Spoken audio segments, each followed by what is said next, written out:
Oh, it is that day numero uno for the 2021 Philadelphia Eagles season. And we are your Philadelphia Eagles YouTube show, Birds 365. I am Jody McDonald. And in case you're wondering, John McMullen has not lost weight. He is waiting for the Eagles camp to open up. He had to hot-footed down there to Eagles camp in the Nova Camp complex.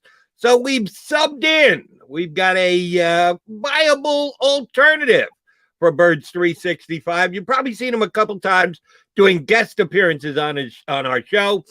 He covers the entire National Football League for CBSSports.com. Jeff Kerr will co-host with me today. Jeff, are you ready for some football? I am ready, Jody. I've been ready since last Thursday when Dallas and Tampa and Pittsburgh all reported to camp. I'm all fired up to write NFL stories again, and how the Chiefs want to go 20-0, and how Bruce Arians is ticked off at the media already, and we're only 4 days into camp. It's awesome. I cannot wait for the Eagles season. It's going to be an exciting team. It kind of feels like Doug Pearson's first year a bit.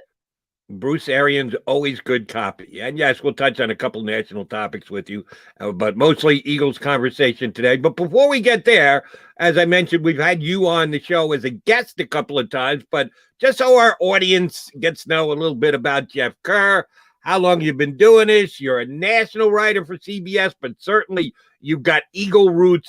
Tell us about how you got to where you got to today, which, of course, today would be the highlight of your career working with me. But prior to that, how you got to where you're at today.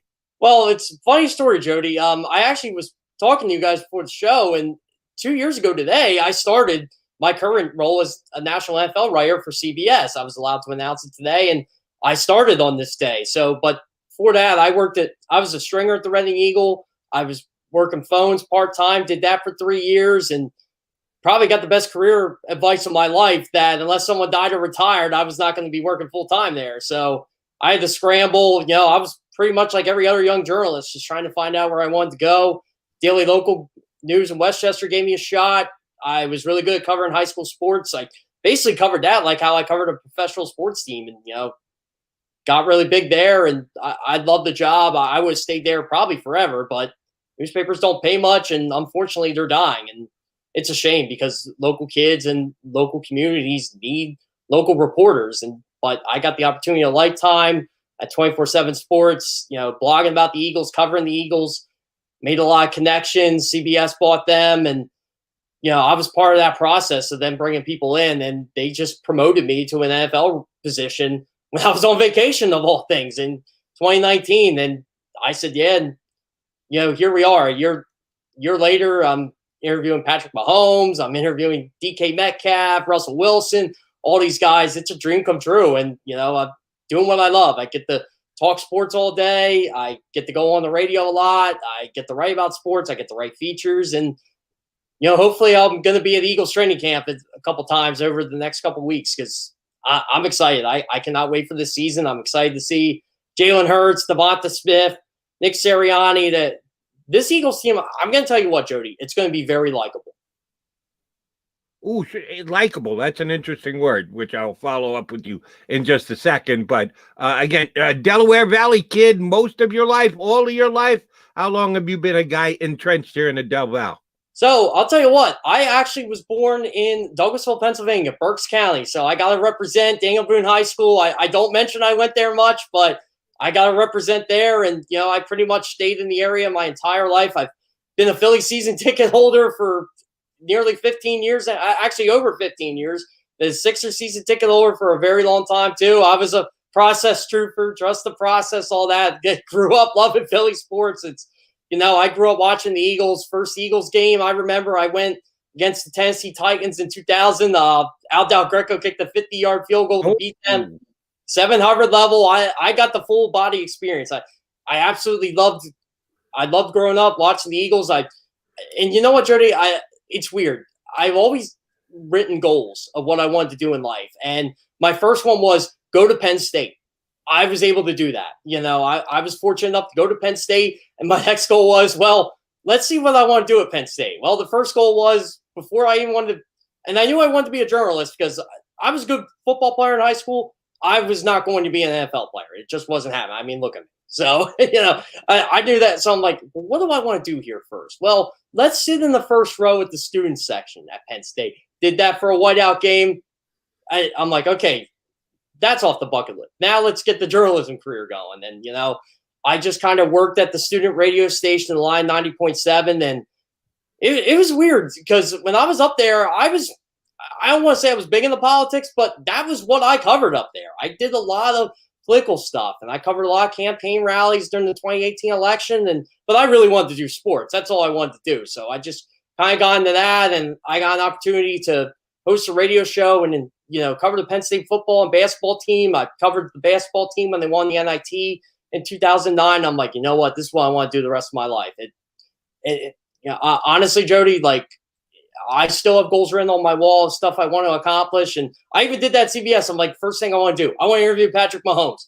I worked months and months and months on just trying to land an interview for him. And, I ended up making ESPN over the story. Like, I thought it was the coolest thing in the world. I get a call one Monday morning from my friend, and he's like, yo, you're on Get Up right now. I'm like, what are you talking about? And he goes, just turn on Get Up. And I'm like, I don't watch Get Up.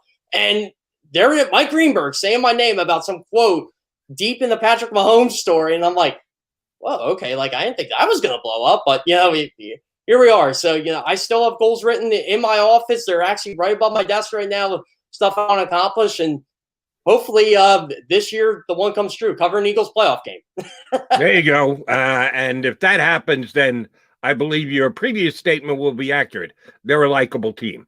I'm not sure if they're going to be a likable team because I'm not sure how good a team they're going to be. And there is the way that you go about your business, the way that you handle things, the way that you play, what you say about your team in games. And I think that all contributes to a team being likable or not. But let's be honest. The thing that makes you most likable is when you win. I would say the most likable team the Eagles have had in the last 5, 10, 15, 20, 25, 30 years is the 2017 team. Why? Because they won the Super Bowl. So you can have the best guys, the nicest guys, the Philly sucking up guys. If you win, you're going to be likable. If you don't, no matter how nice you are, I don't know how likable you're going to be. Is the fact that you're saying that you think this will be a very likable team because you actually think they have a chance to be a winning team. Yeah, I do. And here's the thing. I think Jalen Hurts and Devonta Smith can take this city by storm if the Eagles outperform their expectation. And what I mean by that is, we all probably think going into the year, okay, maybe this is a 6-win team, 7-win team, possibly 8-win team at best. But if Jalen Hurts just plays lights out in his first full season, he can make the Donovan McNabb 2000-2004 impact on this city. And Devonta Smith just comes in here and lights it up like I think he can do. I think he's that good of a player. We can see an athlete that hasn't been as popular in this town, at least in my opinion, since Terrell Owens. And if the Eagles win and win the NFC East shockingly this year, which, I mean, it would be a shock because Washington's really good. Dallas has Dak Prescott, and they have a lethal offense. If the Eagles can find a way to pull this out and just host a playoff game, that would be incredible for this city. Like, I think our hopes are high, but I think the expectations are low. So if the Eagles can captivate this city, it's going to be something. I'm just telling you, Joe, there are a lot of likable personalities on this team. I think people are going to really, really like Nick Sirianni at the end of the day, and I think this is a change that this franchise needed to embrace. It seems like a long time ago, but quick math tells me that it was only 7 months ago that the unstoppable Nate Sudfeld was in the game against the Washington football team, and they were tanking their final game of the season, and the 4-11-1 official record was posted. Now, it seems like that much longer ago because a lot has changed, including Doug Peterson, the Super Bowl winning coach, no longer being the coach of the Philadelphia Eagles. But that's the last on-field remembrance we have of this team, tanking to the Washington football team and ending the season at 4-11-1. But there have been a lot of changes, biggest of which is the new coaching staff and the new head coach, Nick Sirianni. He didn't go 4-11-1. The Eagles went 4-11-1, but he's now the Eagle coach. And it's kind of tough to separate those two things. How do you think Sirianni handles that? Does he reference how bad the Eagles were last year, how disappointing the Eagles were last year? Does he not even begin to pretend that it exists? Can he go the whole wipe the slate clean routine, and it doesn't matter what we've done before, it only matters what we do going forward?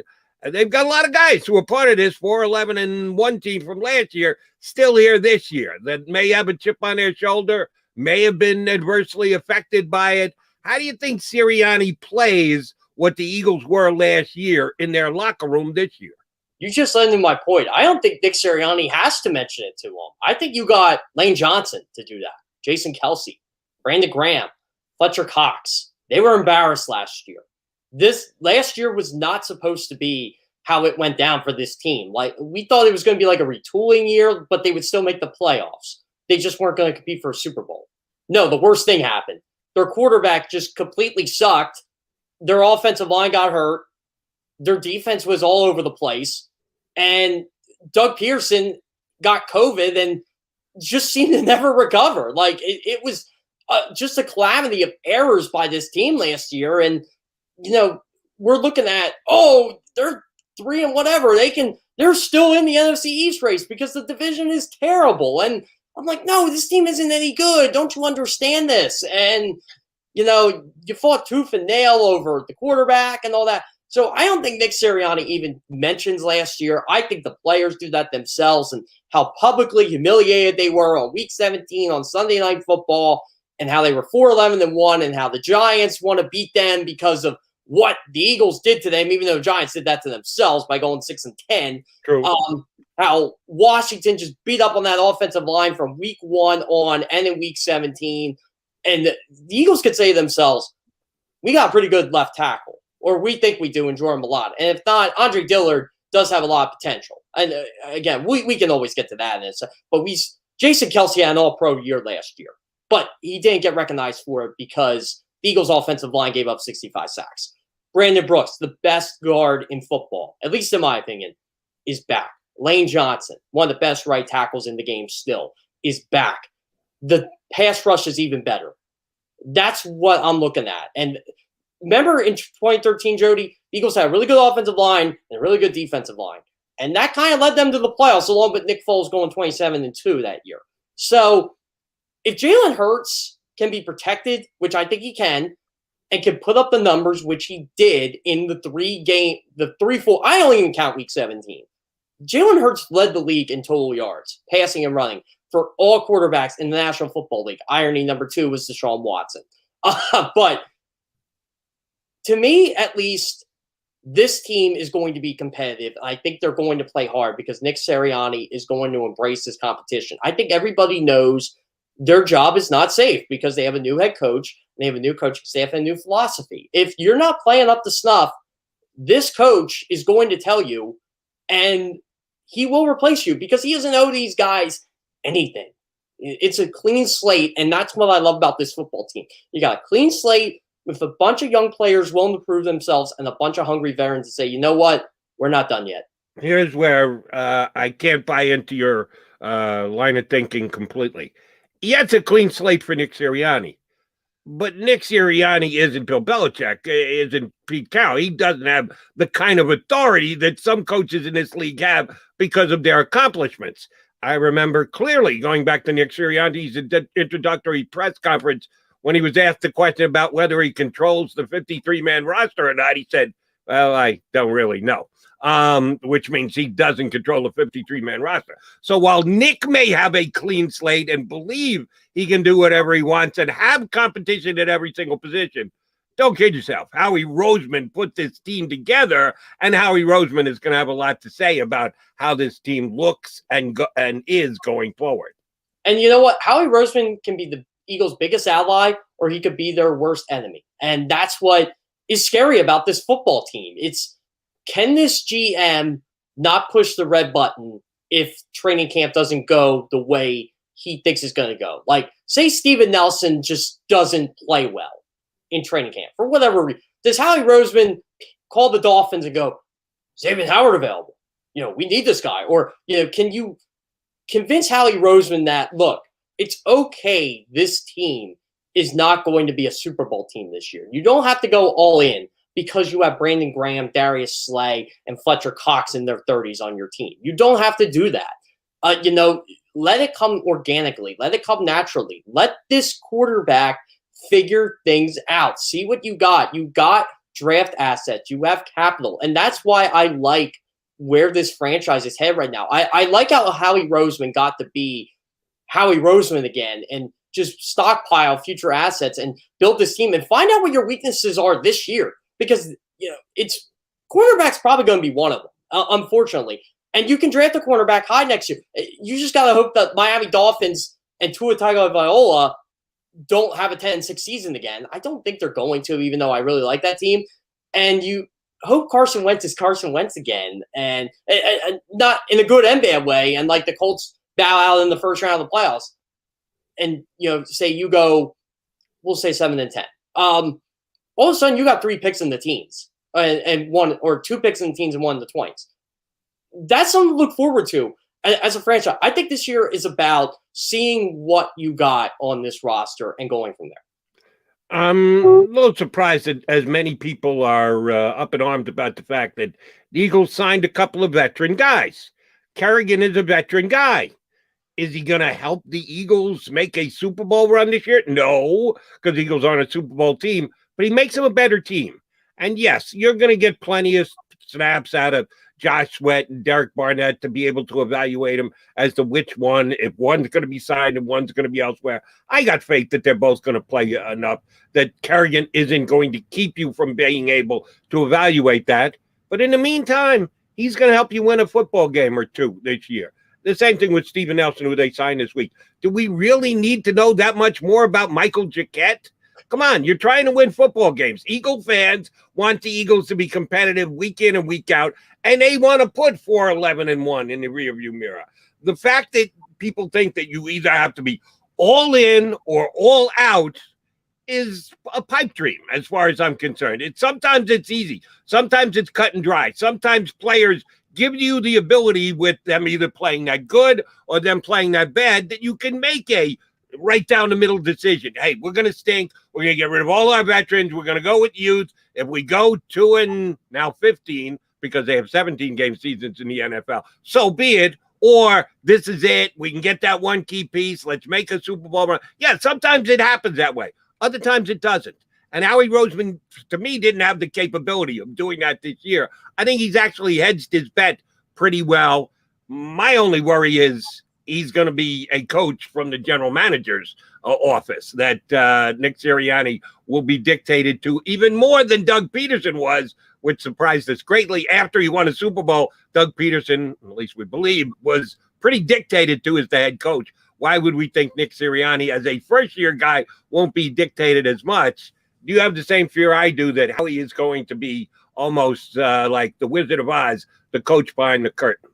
That's what I loved about this offseason with Howie Roseman. There was nothing wrong, and you pointed out, Jody, with adding Ryan Kerrigan, with adding Steven Nelson, adding veterans on this football team. Kerryon Johnson even. We can call him a veteran, if you will. I mean, he's only in his, 3rd, 4th year in the league. Still a veteran in NFL terms. There's nothing wrong with giving your team the best chance to win a football game. There's no such thing really as tanking in the NFL. There just isn't. Like, not everybody does what the Jacksonville Jaguars do and just say, Gardner Minshew's going to be our quarterback, and then he gets hurt. You know what? We're not even going to try to put in the backup.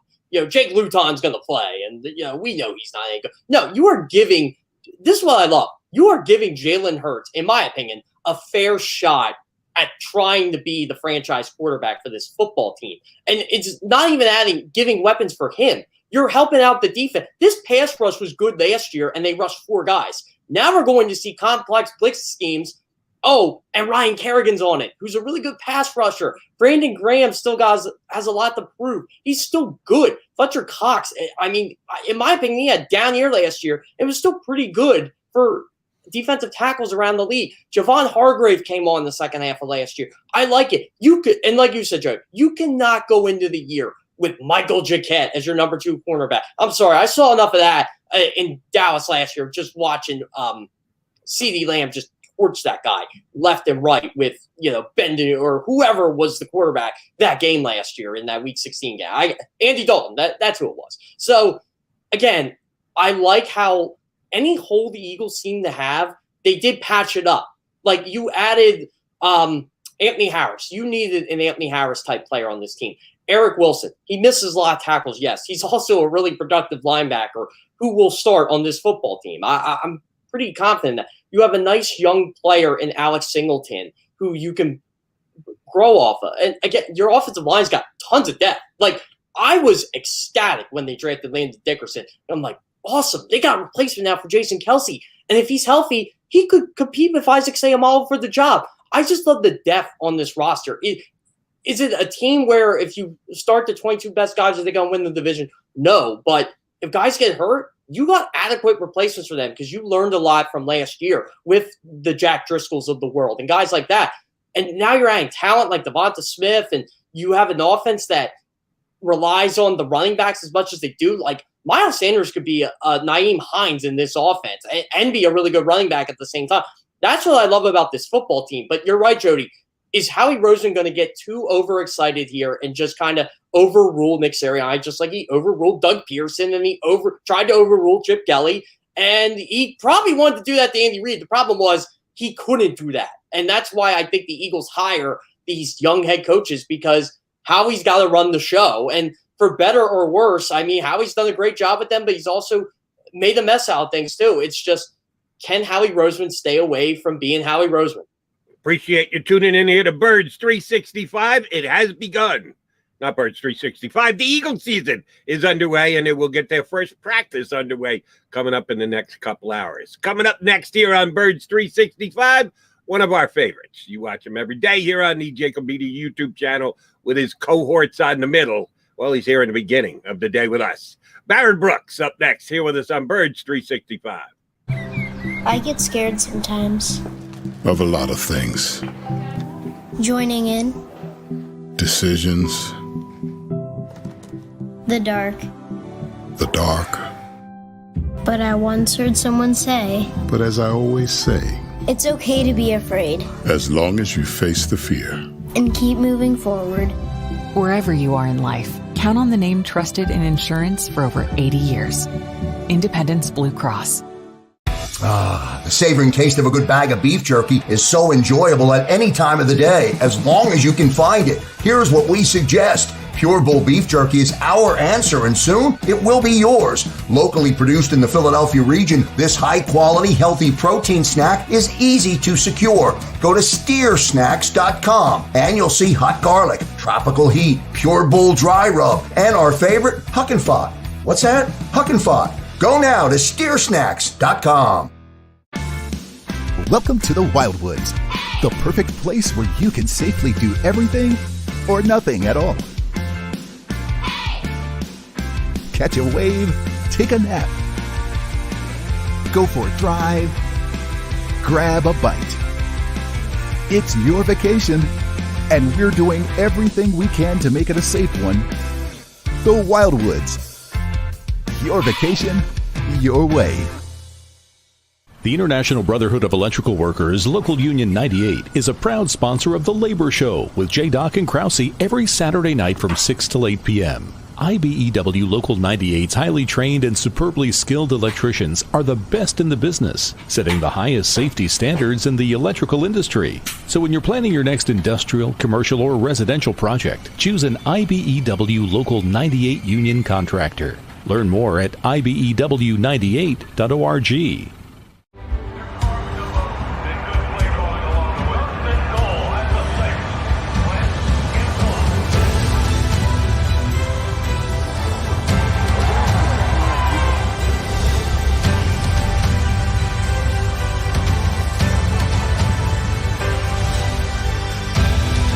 On the field of life, First Trust Bank is there for you. Champions on three. 1, 2, 3. Because Philadelphia dreams deserve a Philadelphia bank. This is a key. It's a family tree.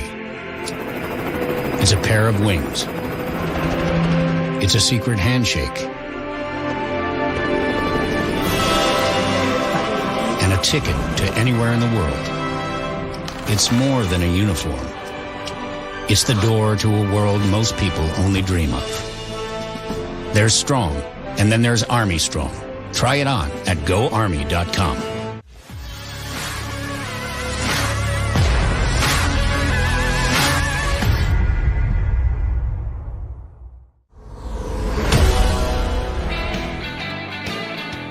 First day of actual camp is upon us. Prince 365. Jody McDonald along with Jeff Kerr filling in for Johnny Mac today. He's already made his way down to Eagles practice. Our first guest is going to go there as well, but not till after he finishes up with us. You watch him every day here on the JAKIB Media YouTube channel with his buddies Harry and Eitan in the middle. He's leading off with us today. Former Eagles standout offensive lineman Barrett Brooks jumps aboard. Barrett, I know it was a couple of years ago, but what's it like first day of practice? What do you remember about whether it was your first year or any other subsequent years? What's the first day of practice like for you? You know, it was actually fun, man. You know, this is where the players come in. They've worked all summer, you know, gotten in shape. They're ready to go out there and play. They're ready to go out there and hit. And, you know, today's anticipation of going out and, you know, you're working out not just in front of, you know, your peers, you know, the players on the team, but you're introducing yourself to these coaches. They're seeing you for the first time really in their system. And this will be the first time you're going full speed in this system. So, I mean, as a player, you're ready, you're happy, you're auditioning for the coaches. And you're also understanding that, hey, this is the first step in trying to go get the hardware, trying to go get the ring. This is where it all starts. Barrett, on day one, you had to start out with a rookie head coach in Ray Rhodes. What were you trying to do as a player, as a young player in the league? You know, pretty much, hey, like, you got to impress them? Like, what was your mentality going into that first practice? You know, it was the anticipation of going out and playing and being in an NFL team. You know, I was in awe at first, you know, because I'm looking over. I'm in the huddle with you know, Randall Cunningham. I'm looking over. I got greats like, you know, Riley McKenzie, one of the original Hogs. I got Guy McIntyre yelling at me.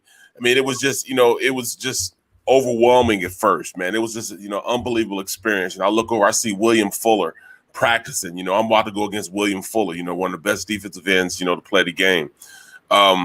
It was just one of those things that I just love the whole atmosphere of it until I got halfway through it and I figured out, oh, I'm not in as good a shape as I thought I was. But, you know, it's just a physical practice. The head coach knew the direction he wanted to go in. He wanted a physical team.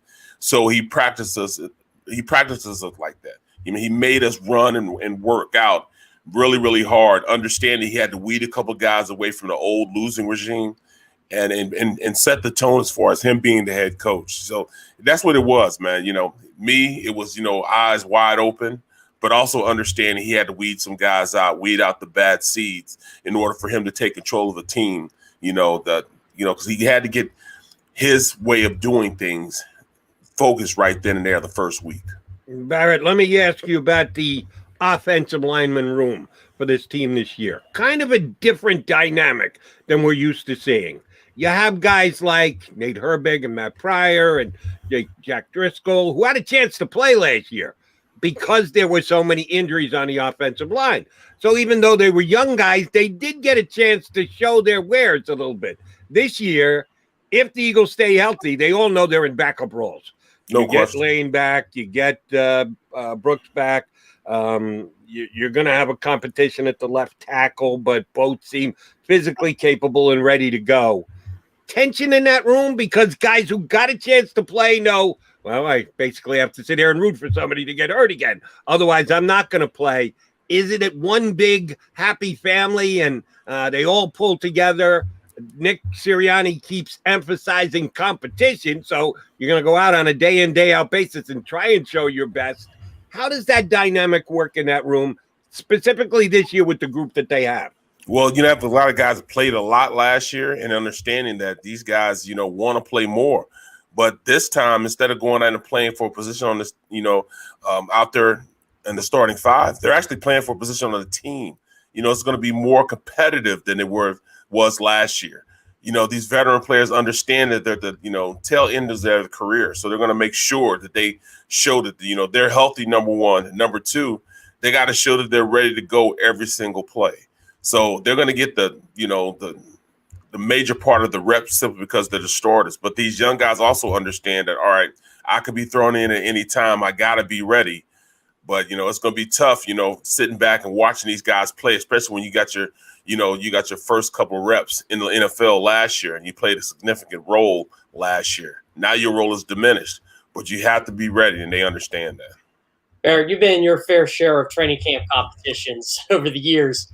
When Jordan Mailata and Andre Dillard go to war today, did you always worry about what the other guy was doing in practice, or were you just focused on yourself?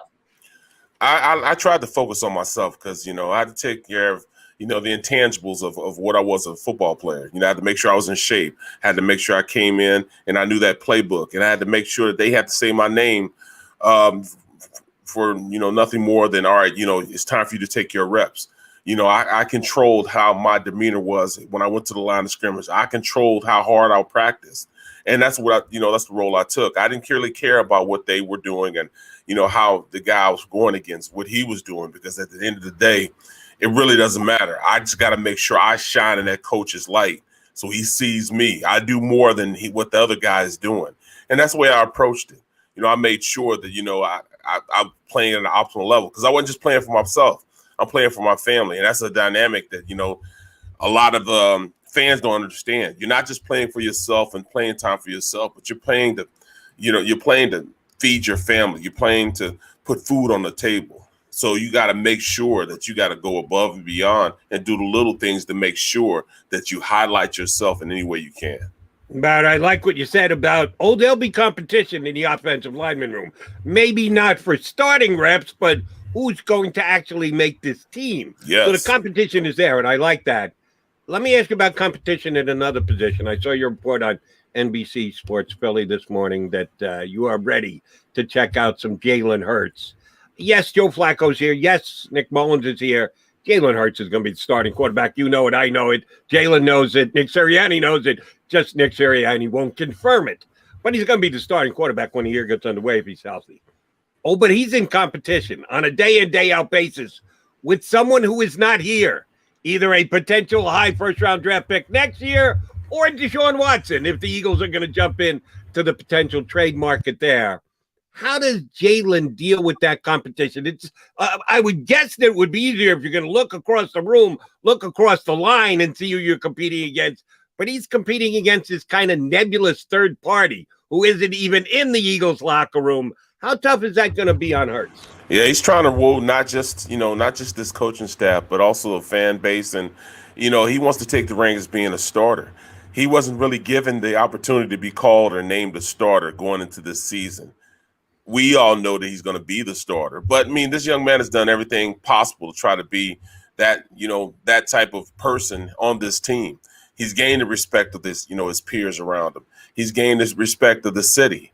Now he needs to go out and gain the respect of, Howie Roseman and the guys that are, in the key positions of really altering his fate. It's tough on him, man. He's done everything you've asked him to do. He's got pulled from a game at the end of the year in which he thought that he could have won it if he had allowed him to keep playing. He's been through a lot, but it's something that he's used to. He's used to his hands and feet being put to the fire. He's used to this because it happened when he was at, Alabama. He left there, went and proved himself at Oklahoma, came to the Eagles and proved himself as a player. And he didn't get cut, even though the franchise quarterback there already. He's used to, have his hands and feet in the fire. So to him, it's just another day at the office. He's going to be ready to play. He's going to be ready to do everything he can to make sure that he is the best player out there at that position. Now, it's going to be some healthy competition, not just from guys on the team. Like you said, the naysayers are saying, all right, I'd rather have, somebody else at the ring, and build this, team through, a younger guy that, they're going to make in the draft next year, or maybe, a Deshawn Watson type of player. But, like I said, he's been tested. He's definitely been tested. Iron sharpens iron. He's been tested. His iron has been sharpened a lot. So he'll be ready. He's going to be ready to compete, man. I can't wait, man. I want to see how his, progression goes as far as, his footwork, just the little things and, his his pre-snap diagnosis of the defense. Those are all things I'll be looking for in practice today. Now, Barrett, there's a guy I think we're kind of forgetting about that's going to play a vital role in this offense this year, because we're focusing on another guy in that offense, Devonta Smith. But Jalen Reagor was the first-round pick last year. What are you looking to see out of him today? I want to see that explosiveness. I want to see, why I thought, when he was in the Big 12 2 years ago, why he was one of the most explosive guys, not just in the Big 12, but in all college football. He was a player at TCU. He could do everything great. He was a, running back after the catch, punt returns. He could do a lot of things. He was a very athletic, very quick guy. I didn't see as much as that last year. I had high expectations for him, even though we didn't get the guy that we thought we should have gotten in the draft. I thought that he was definitely still a leg up. Jalen Reagor was a beast in the Big 12, and he didn't even have a quarterback in which he can get the ball to him a lot of the times, during his tenure in college. And he was still able to put up big numbers, especially big numbers in a specialist game when he was returning. So he has all the athletic talent in the world. He has all the versatility in the world. He can run tunnel screens, reverses. He can run jet sweeps. He can do all those things. But can he take it and bring it to another level? I know head coach Nick Sirianni is going to put this kid in a lot of position for him to be successful. Will he take the reins and go out there and be that guy? I think he will, but I want to see the explosiveness that I saw when he was in college applied to the NFL level. Yeah, it's kind of going to be on him. And yes, he was pretty dominant in the Big 12, but the Big 12 is coming apart at the seams. But I digress. That's a whole other story. Well, let's save that for another day. The wide receiver position to me is one of the most intriguing ones with the Eagles this year, because you have back-to-back first-round draft picks, a Travis Fulgham who came out of nowhere and for a month was one of the best wide receivers in the National Football League, but then also kind of disappeared again. So you got no idea what you're going to get out of him. And then my favorite guy, which is Greg Ward. And everybody always discounts Greg Ward, and Greg Ward is limited, and Greg Ward doesn't have that explosiveness, and Greg Ward isn't a big play player, but he leads the Eagles in receptions, which is kind of an important facet, if you ask me. I get it that he is never going to be the number one receiver in the league. He's not going to be a 13-touchdown guy, but this guy does help you move the chains. Is Greg Ward going to get a fair shake this year from the Eagles, do you think? I think he's going to give it even more fair shake than J.J. Arcega-Whiteside. I think he's proven himself enough to be a player in this league. And the coaching staff, they'll see that. Because he has an interesting dynamic of being a quarterback and understanding, route running at a level in which a lot of receivers don't know, because he understands what the quarterback is looking for in the route, where he needs to be in the route, and how he can take advantage of what he's doing while he's out there. So that dynamic, has really helped Greg Ward Jr. become a really good player, man. I just think, it's going to be hard for J-Jaw and himself, man, to get past this young talent. I mean, they have straight speed now. We're talking about a team that has speed now at the wide receiver position. It wasn't like this, for almost, 20 years, as far as having the athletes that they have in that stable right now. I mean, they literally have guys that can run, 4-3 guys, Quez Watkins showed, on a little simple screen that he can get out the gate. You got Hightower, Hightower's, another 4-3, 4-4 guy. Jalen Reagor, Devonta Smith, they have legitimate speed at that position. So, Greg Ward, his speed was kind of questioned. He still has the elusiveness, the understanding of where he's supposed to be at in the offense. But it's going to be tough for both of those guys to really make some hay as far as getting ahead of those guys that are, kind of fast in this system. I think one of the storylines from the first day of training camp is obviously Zach Ertz. And will he or won't he be on this team week 1? What do you expect Zach Ertz to say after practice today? I expect him to be the consummate pro. He's going to be a professional. He's going to make sure that, he says all the right things. He's betting on himself right now. They didn't cut him. They didn't cut him because they wanted more than what people were trying to give to him. I know that he's a salary cap guy. I understand how much he's going to apply towards the cap. But I'll tell you what, he's going to have a huge chip on his shoulder. So because of that, he's going to go out there and play. He didn't forget how to catch. He didn't forget how to play an impact role on a team. He just didn't get any help last year from the quarterback. Carson was really that bad. He not only affected, himself, but he also affected a lot of guys on this team as far as production. And, Zach Ertz was that production casualty. Of course, he wanted to get a new contract and go forward with the Eagles and retire Eagle. But, hey, at this point, he's got to bet on himself. He's got to go out there and make sure that he's in the best shape of his life, that he's ready to go out there and compete and be a valued asset in that offense. He can still do those type of things. He didn't forget how to play. It's just if he goes out there and apply himself like he did in the past and get that cohesiveness with Hurts that he had with Carson, I believe he could be a big part of this offense. 12 personnel was always a big part of what they did in the offense. Well, maybe now they may go to 11 personnel more so now because they have the receivers to run 11 personnel, which is 1 running back, 1 tight end, and then 3 receivers. They may go with a lot more 3 receivers in the offense. Then it's going to be a problem. Who do you put in there, Goddard or Ertz? So, it's a great problem to have as a coaching staff because you have great players that can go out there and produce for you. But, hey, you might let some players go that should be on this team simply because, there's so much talent now at the receiving positions at tight end, running back, and wide receiver. I'm glad to hear you say that you think Zach is going to be a pro's pro about his contract situation. I'm not as sure as you are because I don't think he really wants to be here. No, he doesn't. They've coined this new phrase in the NFL called hold in. There used to be holdouts. Now with the fact that you can't get refunded your fines, there's hold-ins. Guys show up at camp and say, yeah, I'm here for one reason only, so I don't get fined. I hope he handles it as professionally as you suggest he is. That would be very beneficial to Nick Sirianni as a first-year coach.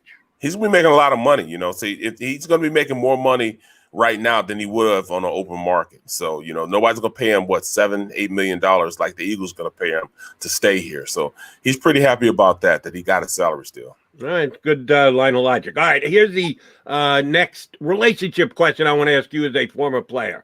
As an offensive lineman in the league, you worked with the running backs. Now, the running backs could either make you look real good if they read your block correctly, cut the right way, turn it upfield. Hey, that's a great play. Good job by the offensive lineman and the running back.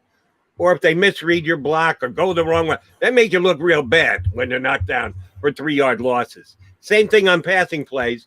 If they're part of the protection scheme, if they don't get their job done and the left side of the line gives up the sack, well, even guilty by association, it's going to fall on you. Your coach is going to go, why didn't you hold him out even further, even if it's the back who didn't get the job done? So you're intrinsically tied to the running backs.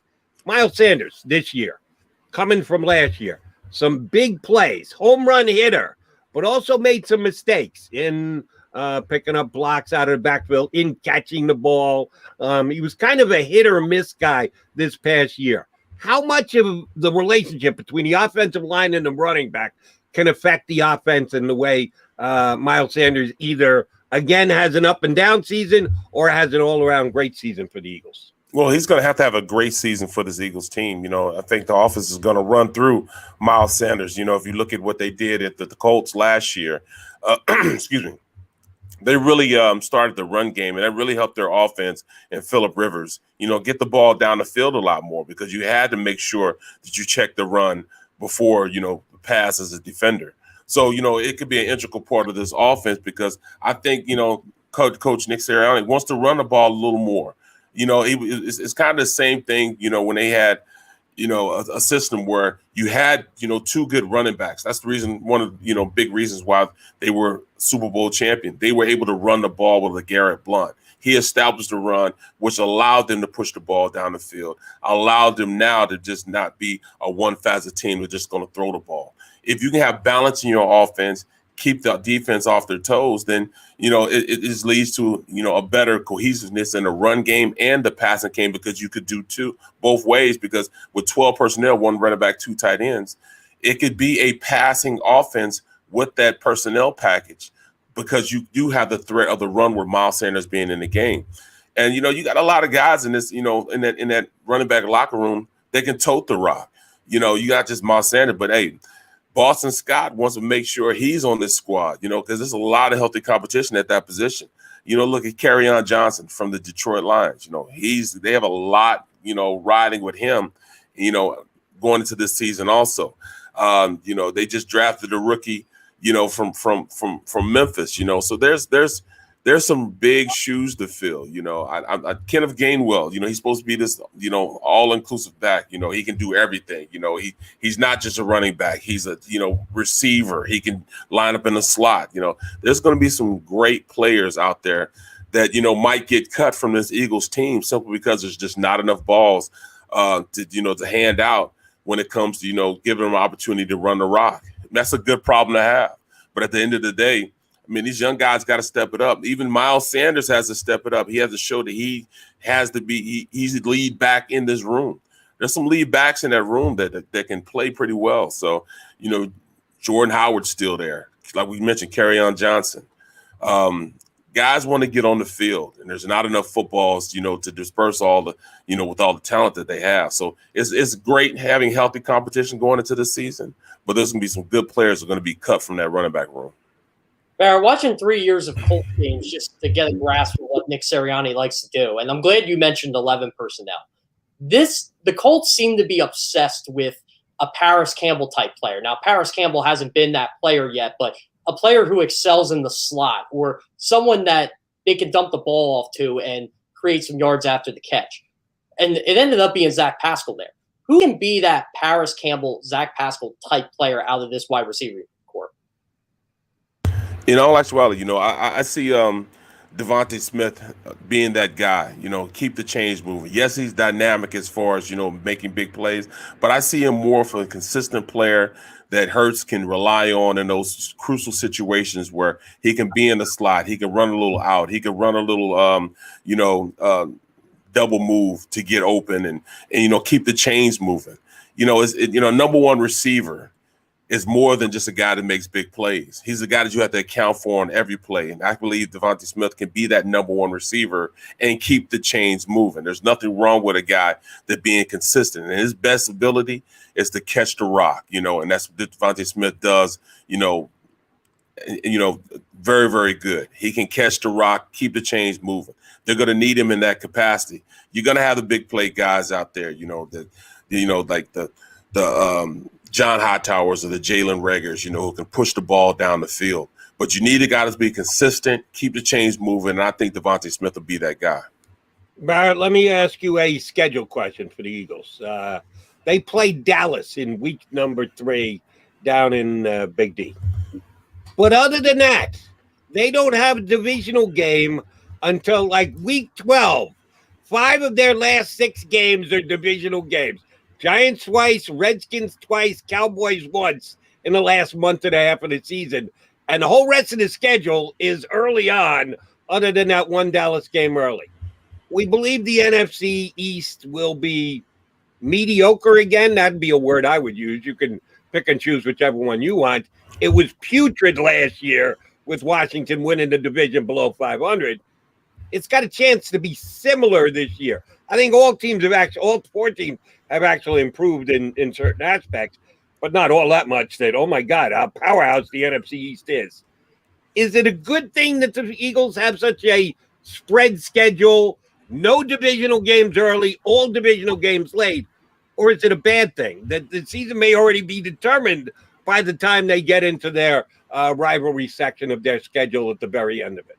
Well, it means they're not out of it. To see, that's definitely what you can, see when you look at their schedule, because the last couple of games, the last month, month and a half of the season, they'll still be in it because they haven't played their division games. They'll still be right there atop the division because they haven't played the rest of the schedule as far as these division games. And the division games, you win the division, you're in the playoffs. So it doesn't matter, really what you do as far as, everything else. If you can win your division games, then you're still in the playoffs, man. And I think it's going to help this Eagles team as far as keeping them going, keep them in the process of making sure that they stay in this thing, if things do get rocky during the season.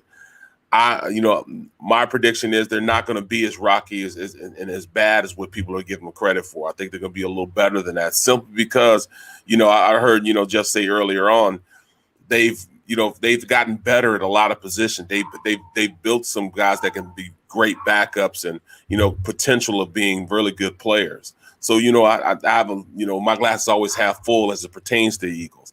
I like what they have, and it's going to take them a little bit to mature. It takes 4 games to realize what you are as a team going into the season. After your 4th game, you understand what your identity is, and you're going to do the things that you're good at. It takes that 4th game until or if you're a run team, if I'm a passing team, if I'm a blitzing defense, if I'm a zone defense, I got to sit back, bend but don't break. All that stuff gets worked out in the first 4 games, and then you realize who you are. That's when they start going and getting a little more headway as far as what they are as a team. It could be bad, but it can also be good. So I'm anxious to see what type of team they're going to be. And, because of the division games at the end of the season, they will always be in it until they get to those games. Barrett, one thing I love about what this team did this offseason was you added Ryan Kerr, you added Steven Nelson, you added Kerryon Johnson, veterans, to help the young guys out. And in Ray Rhodes' first year, the Eagles did do that. They added Mike Zordix, Bill Romanowski, Art Monk, Rod Carpenter, just guys like that. How important were those guys in that first training camp that basically set the stage for your 10-6 season? Well, it helped me out a lot because I had guys like Riley McKenzie, Guy McIntyre on the offensive line. I was playing next to Ed Wetz, one of he wasn't a premier tight end, but he was one of those tight ends that could get the job done. I had wide receivers, just like you said, that they had brought in to really help and take it to that next level. When you have older players like that, especially players that have been in the league, the Kevin Turners, they brought in. Those guys kind of solidified, an atmosphere. All right, it's going to be very competitive. We're going to be ready to play. You're going against William Fuller every day. They brought him in. Going against, Red Hall. Those are all guys that they brought in as free agents to really put you in a position to be competitive. You had Ricky Waters. They brought him in. So it was just more so, they tried to get a whole bunch of, good players together to at least make us competitive going into the season. And it actually worked out. We did make it into playoffs and, did all right, lost to Dallas in the second round. But, at least, they set a groundwork as far as being competitive on that team. Barrett, last thing. During your career, how many different quarterbacks did you play in front of? It was crazy, man. I had a carousel of quarterbacks, especially my first 2 years in the league. I had Randall Cunningham. I had Rodney Peete. I had both of the brothers. The Detmer brothers. I played with both those guys. Even when I went to play with the Detroit Lions, I had 2 or 3 quarterbacks there. I had Gus Ferrata, Charlie Batch. It was always a quarterback carousel. It wasn't towards the end of the career, my career, that I got solidified with, one quarterback. And, I was with Green Bay. I had Brett Favre. Then I went to the Giants. I had Collins. And then when I got to the Steelers, it was Big Ben for the most part. So, it was a quarterback carousel my first couple of years, but after that, it kind of solidified. But, playing with the different quarterbacks, I learned, 3 or 4 different, coaching styles on how to play with these quarterbacks. The play was never over with Randall Cunningham, but the play would be over if the read wasn't there. Rodney Peete would just dump the ball or, get as much as he could as far as running it. But that's what Rodney Peete was. Then you had, the Detmer brothers, tremendously talented arms, but they just didn't have enough as far as, being big athletes, to do anything else with it. So I had a different styles of quarterback that I played with a lot during the first half of my career. But then after that, I had some really good quarterbacks who were just the men on those teams, franchise quarterbacks. The reason why I ask, out of all of those QBs, and you just ran a nice little comprehensive list for us, which one would you compare Eitan Shander to most as the quarterback of your middle class? Is there one guy that when you sit down with Eitan every day, go, oh my God, he's just like this former quarterback I used to block for? As far as personality, I can say personality, he's more like a Brett Favre, always joking, always got something to say. That's what Brett was, But as far as athletic talent, Shan didn't have a snowball's chance to do anything. There you go. Just wanted to give you a chance to take a shot at Aton. Barrett, good stuff. Appreciate you coming on. Looking forward to watching on NBC, listening to you on the middle, and whenever we can get you over here, you know we're going to take you here on Birds 365. Thanks, bud. Appreciate it, guys. Thanks, Barrett. Our very own Barrett Brooks from the middle here on the JAKIB Media YouTube channel. Jeff Kerr in for Johnny Mac. So it's not a Mac and Mac attack today. It's a Jeff and Jody attack today here on Birds 365. We may be able to get a 9 o'clock second hour guest up. Could be someone live from Eagles training camp. We don't know yet. We're doing this on the fly. Kind of like the Eagles getting ready for the season on the fly with their first practice today. Come right back here with us on Birds 365. I get scared sometimes. Of a lot of things. Joining in. Decisions. The dark. The dark. But I once heard someone say, But as I always say, it's okay to be afraid. as long as you face the fear. And keep moving forward. Wherever you are in life, count on the name trusted in insurance for over 80 years. Independence Blue Cross. The savoring taste of a good bag of beef jerky is so enjoyable at any time of the day, as long as you can find it. Here's what we suggest. Pure Bull Beef Jerky is our answer, and soon it will be yours. Locally produced in the Philadelphia region, this high-quality, healthy protein snack is easy to secure. Go to steersnacks.com, and you'll see hot garlic, tropical heat, Pure Bull dry rub, and our favorite, Huck and Fod. What's that? Huck and Fod. Go now to steersnacks.com. Welcome to the Wildwoods, the perfect place where you can safely do everything or nothing at all. Catch a wave, take a nap, go for a drive, grab a bite. It's your vacation, and we're doing everything we can to make it a safe one. The Wildwoods. Your vacation, your way.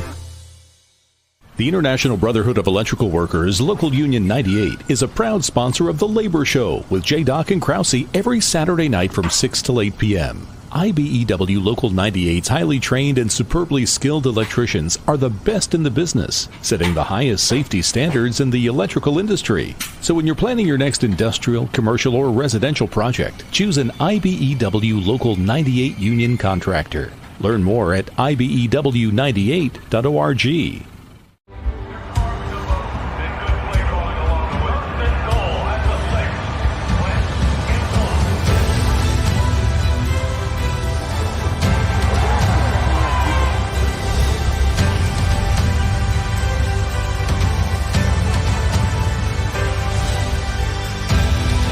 On the field of life, First Trust Bank is there for you. Champions on three. 1, 2, 3. Because Philadelphia dreams deserve a Philadelphia bank. This is a key. It's a family tree. It's a pair of wings. It's a secret handshake. And a ticket to anywhere in the world. It's more than a uniform. It's the door to a world most people only dream of. There's strong, and then there's Army Strong. Try it on at GoArmy.com.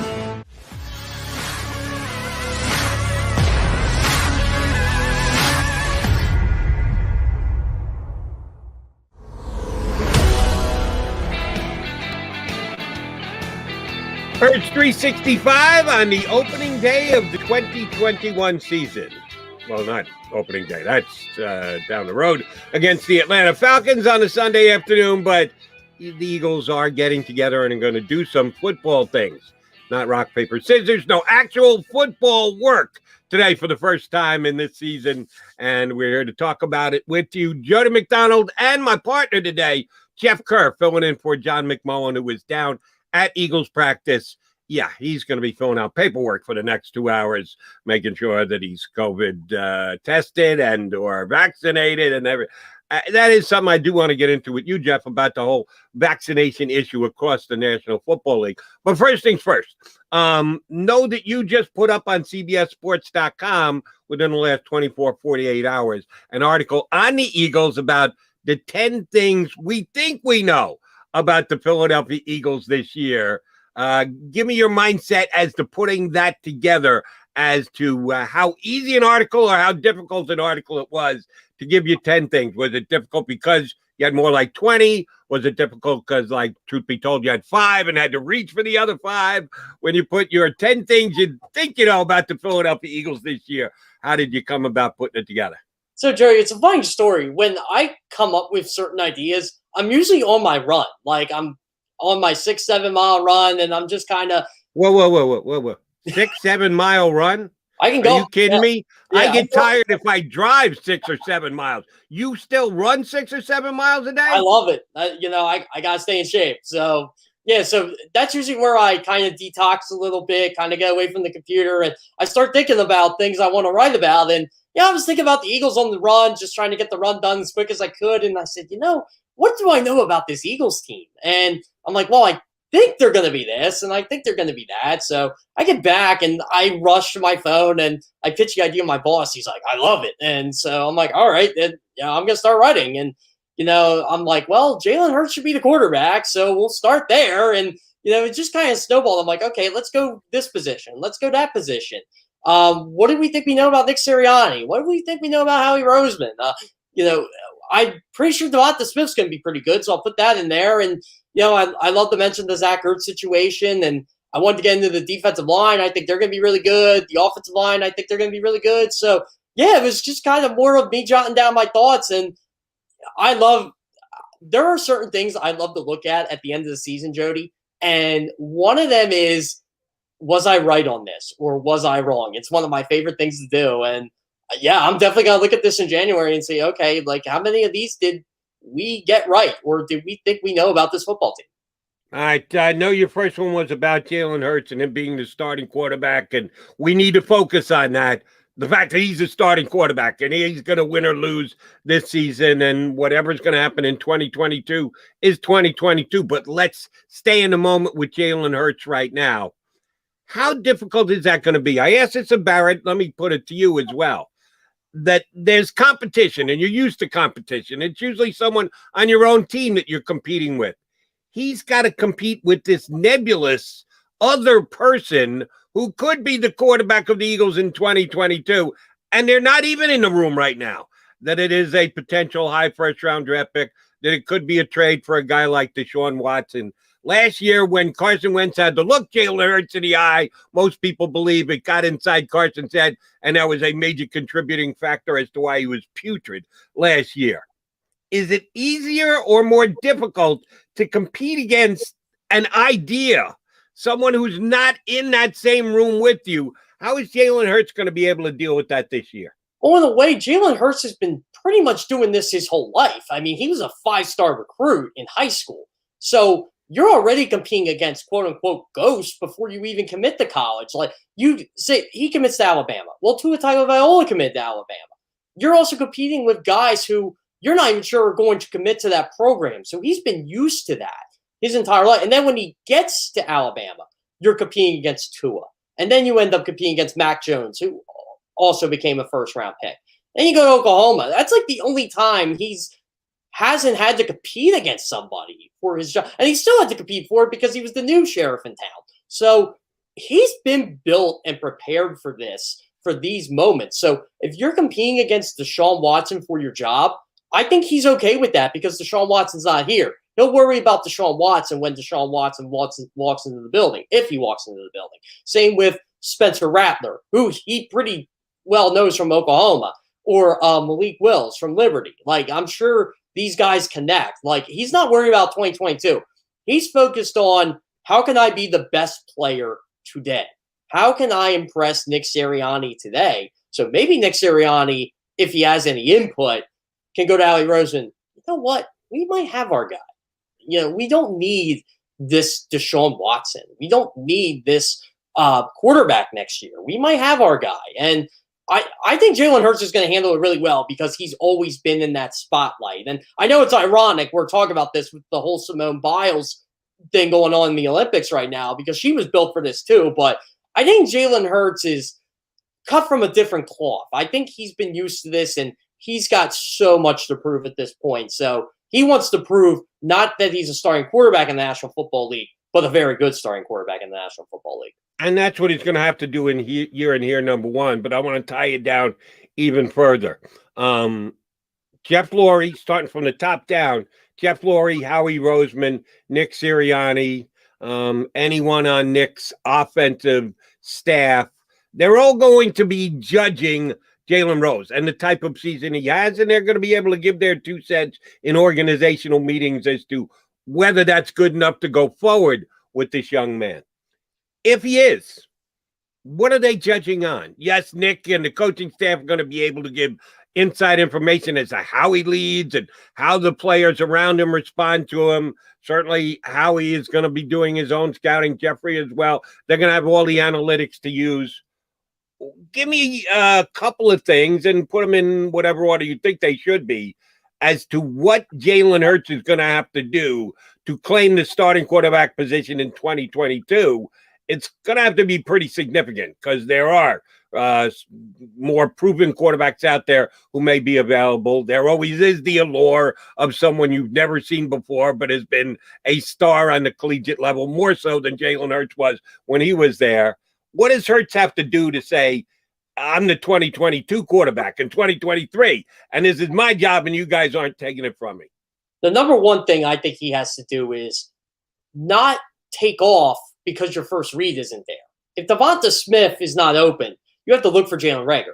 You have to look for John Hightower, Quez Watkins, Greg Ward. You have to go through your progressions. That was my biggest concern with him last year. He just took off, which ended up working for him, but it's not going to work all the time. Teams are going to have film on this guy.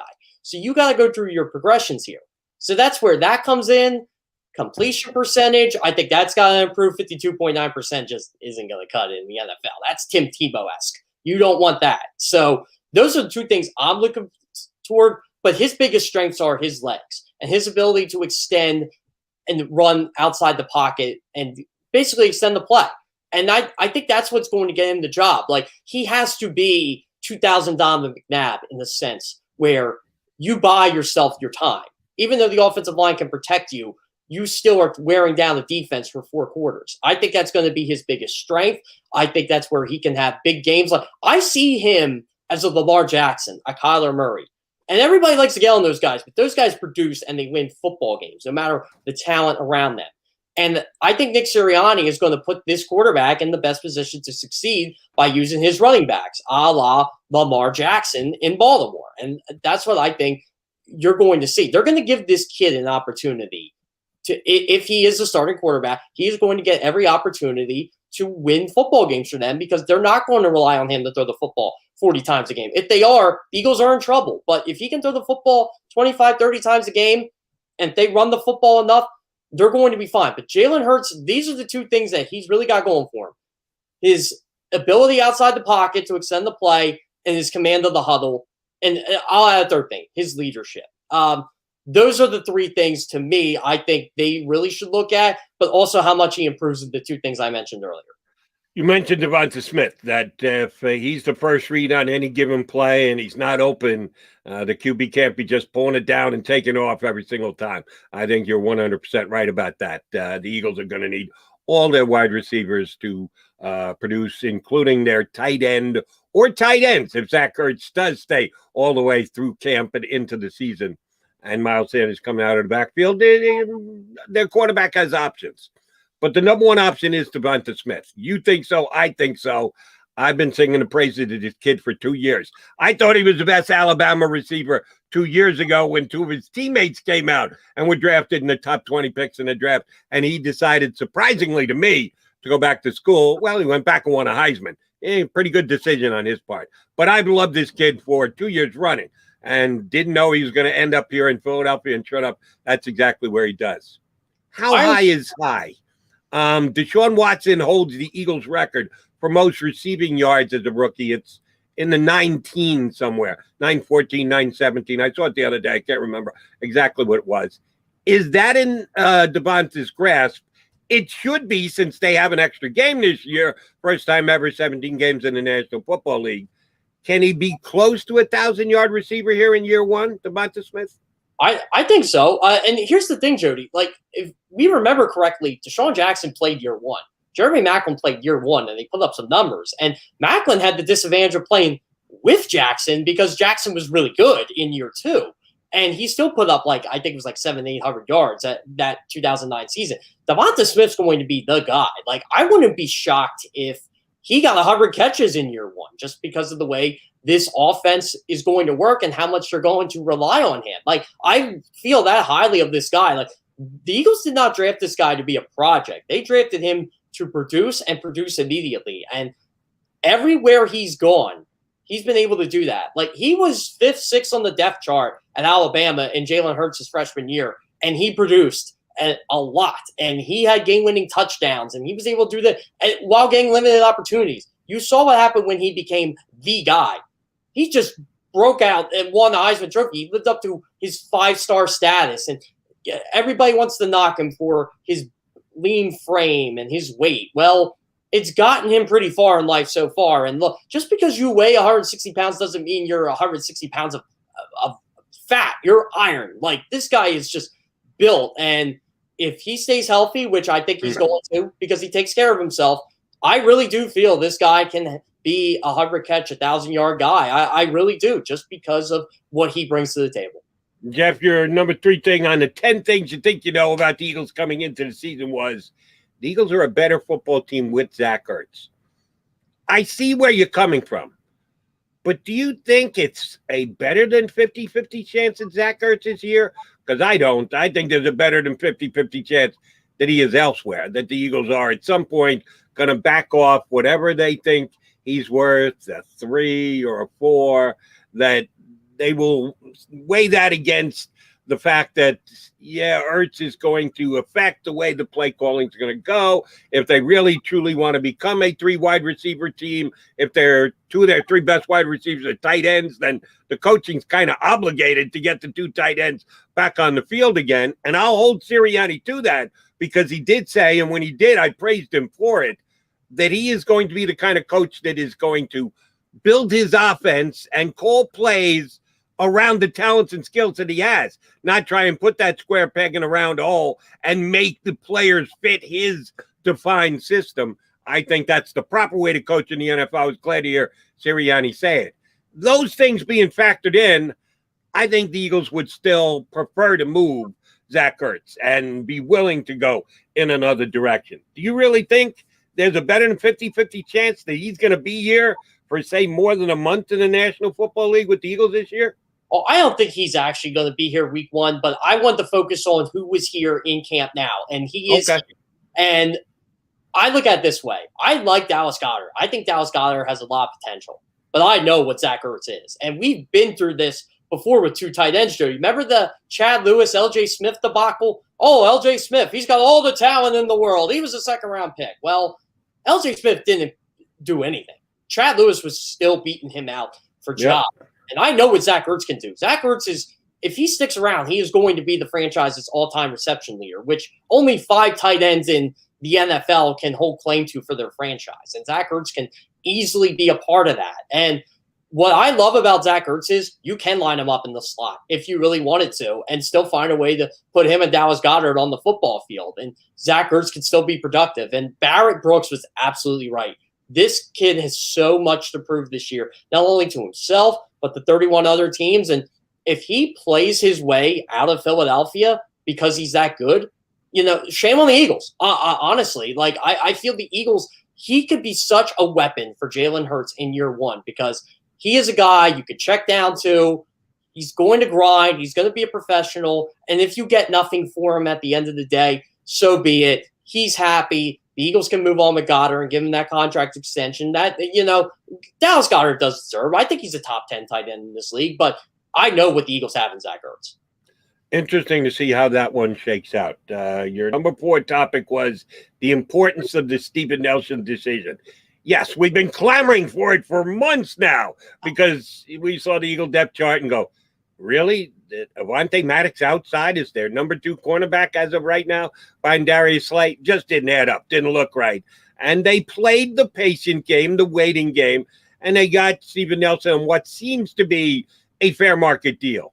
not a team-friendly deal, but certainly not an overly expensive deal. I think Howie Roseman played his card successfully here, and they've got two solid starting cornerbacks now to begin the season. How do you think? And I know we don't know exactly yet because we've not seen a Jonathan Gannon defense yet, but we can try and speculate on those that he was around and those that he knew and those that he has taken his philosophy from. How is Steven Nelson going to fit into Jonathan Gannon's defense? Well, for one, the Eagles are going to run a lot of zone coverage, and that's one thing I love about this. Steven Nelson was very, very good in zone coverage, not only last year, but when he was with the Kansas City Chiefs and his first year with Pittsburgh. You know, he outperformed expectations, if you will, and he's gotten good contracts from two football teams now in Pittsburgh and the Philadelphia Eagles. So that's one thing I really like. And look, it was more of anything's better than Avonte Maddox, Michael Jacquet, Craig James, whoever you want to throw out there. Because Darius Slay was going to be on an island. He was going to get torched. That's not going to happen anymore. He's actually going to have a decent number 2 cornerback he can rely on. And the Eagles have good coverage safeties too. And now you get to put Avonte Maddox in the slot. That's going to help Avonte. Zach McPherson can learn. I love that. I did not want this team throwing Zach McPherson into the fire, whether he was ready or not, because that's what's gotten these cornerbacks unable to develop. We saw that with Sidney Jones. We saw it with Rasul Douglas. Now this kid gets to learn in preseason from two really good cornerbacks in Darius Slay and Steven Nelson. So I love the signing. I thought it was necessary. It completes the defense. And now we can see if this defense can actually be a top 10, top 15 caliber defense, because in my mind, they have a solid starting 11 now. Jeff Kerr, national writer for CBSSports.com, filling in for Johnny Mac today. With me, Johnny Mac. Johnny Mac heading down to Eagles practice. We may or may not be able to punch him up in the last 40 minutes of today's show. You got to stay tuned for that. We'll come back. Jeff's running down the 10 things that he thinks he knows about the Eagles coming up this season. We'll go over a couple of more next here on Birds 365. I get scared sometimes. Of a lot of things. Joining in. Decisions.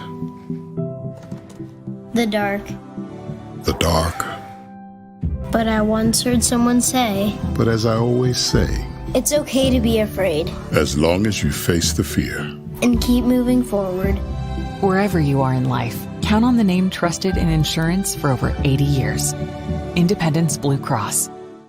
The savoring taste of a good bag of beef jerky is so enjoyable at any time of the day, as long as you can find it. Here's what we suggest. Pure Bull Beef Jerky is our answer, and soon it will be yours. Locally produced in the Philadelphia region, this high-quality, healthy protein snack is easy to secure. Go to steersnacks.com, and you'll see hot garlic, tropical heat, Pure Bull dry rub, and our favorite, Huck and Fod.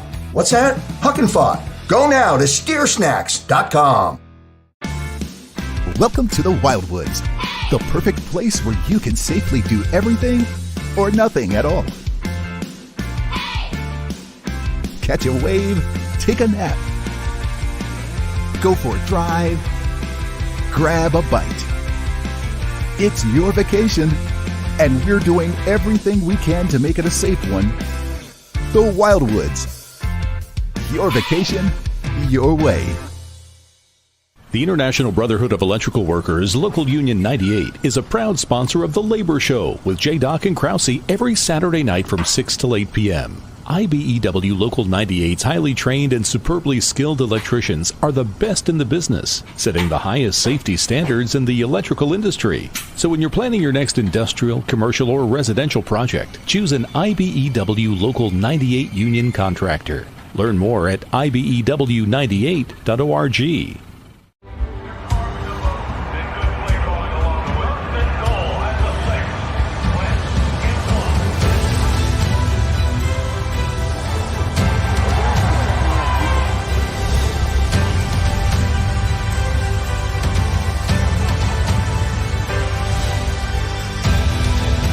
Field of life, First Trust Bank is there for you. Champions on 3. 1, 2, 3. Because Philadelphia dreams deserve a Philadelphia bank. This is a key. It's a family tree. It's a pair of wings. It's a secret handshake. And a ticket to anywhere in the world. It's more than a uniform. It's the door to a world most people only dream of. There's strong, and then there's Army Strong. Try it on at GoArmy.com.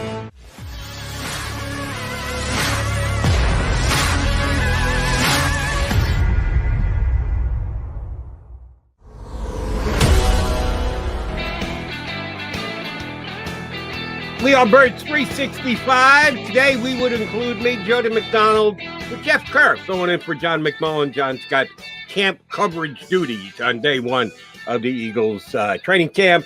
So Jeff has kindly stepped in and is doing a great job filling in for Johnny Mac. Before we went to break, we were running down the 10 things that Jeff thinks he knows, or he's pretty sure he knows. Or he's damn sure, and I'm not exactly sure. He's doing a good job of selling them to us here in a CBS column over the last 24 hours on CBSSports.com. Here's one I do have to ask you about. Your sixth was that the defensive line is going to be better than it was last year. I'm glad you're so confident about that, because I'm not. They signed Malik Jackson a couple of years ago, and I thought it was a good signing when they made it. Of course, he loses his first year to injury. Played pretty well last year. They had a nice rotation going at the tackle position. Surely not dominant, but he had some pretty good snaps for them last year, and they moved away from him this upcoming season. That means that much more of Jason Hargrove, who was also an addition last year. I like the Ryan Kerrigan signing, and I think he will add pressure with this team this year. But Brandon Graham is a year older, and Josh Sweat and Derek Barnett are both competing this year to see who's going to grab a hold of that starter spot and probably get himself a contract extension with the Eagles. I'm not sure it's going to be better. I think it'll be as good as last year's, and last year they were pretty good at pressuring the quarterback. Why do you say this year's defensive line will actually be better than last year's? I just think overall I'm giving a lot of credit to Jonathan Gannon here. I think they're going to be blitzing a heck of a lot more than they did last year. Jim Schwartz only rushed 4 guys, and to me, that was a problem. And I was one of those people. I love Jim Schwartz. I thought he was better than what a lot of people gave him credit for. You and McMullen both. McMullen just bends over backwards, gives Schwartz credit. He was good. I understand what he accomplished here, and certainly analytics can be looked at and analyzed, and it would put Jim Schwartz against one of the better defensive coordinators in the league. He's good. He was solid. He was nothing spectacular. I'm not going to, I didn't shed a tear the day I found out that Jim Schwartz was retiring. I don't know anything about Jonathan Gannon, so we're going to see. It'll be a fun comparison between those two. But yeah, you and McMullen can have Schwartz. Jim Schwartz. Thanks for the effort, Jim. Appreciate it. Best of luck in your now part-time role in the NFL.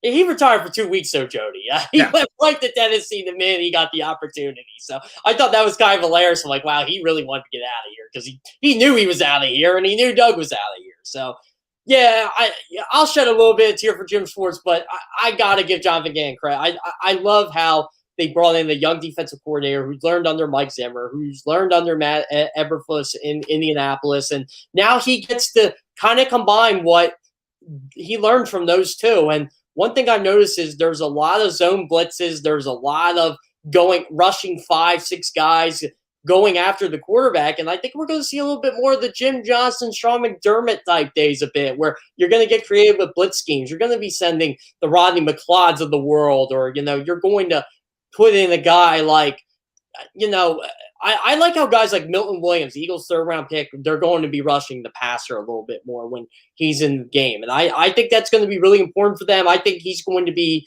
an underrated – I'm not saying he's going to be like a 5-sack guy or anything, but I think he's going to play a little bit of a crucial role behind Javon Hargrave, behind Fletcher Cox, and Hassan Ridgeway. He's familiar with him from Indianapolis. So I kind of like that part of it. But the Ryan Kerrigan thing, that is such an upgrade over Vinny Curry. And he's kind of more like a bailout for if Derek Barnett and Josh Sweat kind of beat each other up competing for the job. You got Ryan Kerrigan in there. I just love how the Eagles are going to use their ends. Brandon Graham, Ryan Kerrigan, Sweat, Derek Barnett. I think Derek Barnett still has 10-sack potential. I think this could be the year Derek Barnett quote unquote figures it out because one, it's a contract year, and two, it usually takes 4 years for a defensive end to actually make his mark on the NFL. And I think Derek Barnett showed signs last year, but I really like how he's able to get that bend off the edge. And I think that's going to be really important going forward. So, 49 sacks is going to be tough to top, but I think the pressures, they had 318 pressure, something like that last year. I think that goes up. I think you are going to see a lot more quarterback hits and a lot more quarterback pressures this year. All right. If I set the Derek Barnett sack number at 7.5, you're going over? I'll go over. I'll say 9. Yeah, I'm going under. I'm not as big a Derek Barnett as you are. All right. One other one that you touch on I wanted to get with you is Miles Sanders will get the touches he deserves this year. This one, I'm a big Miles Sanders fan. Derek Barnett, not so much. I'm a huge Miles Sanders fan. I know you are, Mr. Penn State.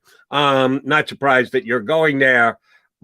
I hope you're right, but I don't know that you're right because I think the Eagles actually upgraded the other running backs in their running back room. I think Kerryon Johnson has a chance to be a productive runner for the Eagles. I think the Kenny Gainwell, the receiver / running back they took from Memphis in the draft, can be a contributing out of the backfield guy for the Eagles. So the fact that they improved some of the other running backs tells me, well, then maybe Miles won't even get as many touches as he did last year. Why do you think he's going to get more here in this year? Is it the new coaching staff? Do you think you've got that good a grasp on what Nick Sirianni's going to do as far as play calling goes? Do you think Miles is actually going to get more touches? See, this comes from watching Colts games over the last 3 years, trying to get a grasp of what this guy is going to do because we're really not sure. So you have to watch old Colts games just to see, okay, what's their tendencies? How are they going to do this? And they really did feature Marlon Mack a lot over the years. And Marlon Mack was essentially their number one running back. And Mack got hurt last year, and you knew Jonathan Taylor was going to eventually be the number one back. And the way the Colts used him at the end of the year, he got his carries, he got his catches. He basically got 20 and 25 touches a game. And I think that's more than enough for Miles Sanders to make an impact on the football game instead of what the 16, 17 he was getting. So you're giving him 5 to 10 extra touches. You're giving Miles Sanders 5 or 10 more chances to have a 70-yard run or have a 50-yard catch like he did his rookie year. You're giving him that, and you could still look. The Colts ran the ball a heck of a lot more, and they're going to, and the Eagles are going to do this because of Jalen Hurts. They don't need him to throw the ball 50 times a game, and it's the terrible thing to do anyway, no matter who's your quarterback. But you're going to see Boston Scott, Kerryon Johnson, Jordan, whoever, Kenny Gainwell, get those touches with Miles. I expect the Eagles to their running backs to combine 30, 35, 40 touches a game at times. And I think that's how is going to be the bread and butter of this offense. So looking at what the Colts did, they ran the ball, I would say I think it was 48, 49% of the time. It's much higher than 43, 44%. And that's going to be the Eagles' way to control time of possession and to win football games and to move the chains. And so, yeah, that's where I just think naturally Miles Sanders is going to get the touches he deserves, and it's going to be 20, 25 a game, and it's going to benefit him and the Eagles going forward. We'll see if it shakes out that way. I'll be okay with it because I think Miles is a talented guy and could, given the chance, have a major breakout year. All right, you say the 3 wide receiver set will be the norm for the Eagles, which means, chances are Zach Ertz isn't here when the season starts. If that's the case, you and I are both on record that we think Devonta Smith can not only hit the ground running, but be a borderline star here in even year number 1. Rager will be the number 2. I'm a Greg Ward guy. All he does, used to be with Chris Carter, all he does is catch touchdown passes. But Greg Ward, all he does is catch 6-yard gains. But he does move the chains and gets first downs. How they've got a lot of guys in camp at the wide receiver position. Opening day roster, how many wide receivers? How would you rank them? How many will they have? And in what kind of order would you put the wide receiver crew? So I think Devonta Smith and Jalen Reagor are locks. I'm pretty certain of that. After that, it's going to be an interesting competition. I will say Quez Watkins makes the roster. I think John Hightower has a role on this team as a default threat. I think Greg Ward actually does make it. And Barrett Brooks was absolutely right earlier. Like J.J. Arcega-Whiteside needs to watch his back because you got guys like Greg Ward on this team. I think Greg Ward can make an instant impact because, like you said, Jody, all he does is catch passes. I don't care if he doesn't get yards after the catch. He catches the ball. He moves the chains. He's valuable to an offense, especially when you're running 11 personnel. You're going to want that reliable receiver in the slot. And, Barrett thinks it's going to be Devonta Smith. I agree with him on that, but you're still going to use Greg Ward in certain aspects there. So I really think the ultimate battle might be, do we go with this underdog, this Greg Ward, I don't want to call him a Vince Papale because he's better than him, but, do you want to go with this guy that wasn't drafted, that was a former college quarterback, that is a guy you can, quote unquote, build a team around? Not in that sense, but he's a leader, and he's a guy that embraces the competition and has been the underdog his whole life, the Philly mentality. Or do you go with the second round pick that you not really sure if you want to give up on yet because you don't want to admit you failed, even though there are guys in the NFL that have more catches in the game than J.J. Arcega-Whiteside has had in his entire 2-year career. So, yeah, J.J.'s got to ball out or else Greg Ward makes his team. And, I have a feeling there's a spot for Greg Ward somewhere. And whether that's special teams or just catching third down passes or finding ways to contribute to a 53-man roster. So, yeah, I think that's going to be the ultimate battle here. But with the 3 receiver sets, with the 11 personnel, I think there's room for 6 wide receivers on this football team. But they go with 5 because Zach Ertz is still here. I'm okay with that, too, because I think all 5 will be productive. Right. And if Zach Ertz is still here, he's certainly 1 or 1A. Richard Rodgers, I said this yesterday here on the show, I probably feel worse for him than anybody else coming into the year because he signed on to the Eagles to be, at worst, the second tight end here. Now he's the third. And how often does the third tight end get on the field when you got a team that would prefer to go 3 wide receiver sets? He was productive for the Eagles last year because they had injuries at the tight end position. That's what it may take for him to get back on the field again this year is tight end injuries. All right, and the last thing you put out of your 10 things you think about the Eagles this upcoming season. The linebackers are going to be better than they have been in a couple of years. Yeah, you're going to have to explain that one to me because I'm not sure I see that when I look at the linebacker roster. Well, when you look at the linebackers over 2018, 2019, 2020, it's not a high bar. So that's what I'm going by. You got a point there. That's fair. The last time the Eagles had good linebackers was when, for some reason, they never liked Michael Kendricks when Jim Schwartz was defensive coordinator, even though he was very productive. And Jordan Hicks, for some reason, never liked him, even though he was very productive. So what did the Eagles do? They go on and win a Super Bowl, and they got off to a great start with those 2 as their 2 linebackers. And Alex Singleton led the NFL. He was tied for the NFL lead in tackles after week 6 when he started. And he's got his deficiencies. He's not that great in the pass game, even though he has made plays. But he does have a knack for finding the football. And he's pretty good on special teams. So I feel he can be a starter on this team going forward. And Eric Wilson, you brought him in to obviously be the Mike. He's a natural fit there. I like what Eric Wilson brings to the table. But, yeah, you're right, Jody. After that, you're kind of wondering a bit. Like, TJ Edwards I like, too. He's going to be like backup to Eric Wilson, but who's going to back up Alex Singleton? Is it going to be Devion Taylor? Is it going to be Sean Bradley? That's what I'm worried about. Like, do the Eagles even like Devion Taylor anymore? Because he was a Jim Schwartz pick. Like, is Jonathan Gannon going to live with this guy? Or is there going to be some guy in training camp that comes out like, remember, Jannard Avery converted the linebacker too. And Joe Osman. So, again, it's a wild card there. But overall, I went by the starters and who should start week 1, Eric Wilson and Alex Singleton. That's what I'm going by. And I actually think they have 2 productive linebackers there. And if I were to pick a guy on the Eagles roster right now who would be the surprise contributor at linebacker, it might be Jacoby Stevens, who was a safety in college, who they are saying they think can make the transitional linebacker in today's NFL defenses against the highly documented passing games. Linebackers are safety, safeties are linebackers. So I see where the Eagles are going with that. He was a pretty damn good player at LSU. They just need to figure out how to best use him in the Eagles defense, and that's going to be on Jonathan Gannon. Here's one of the issues I got with Gannon in the linebacker position. Who on the Eagles is going to be Darius Leonard? Because he's been used to having one of the best playmaking linebackers on the planet playing for him the last couple of years. There's no Darius Leonard here in Philadelphia, is there?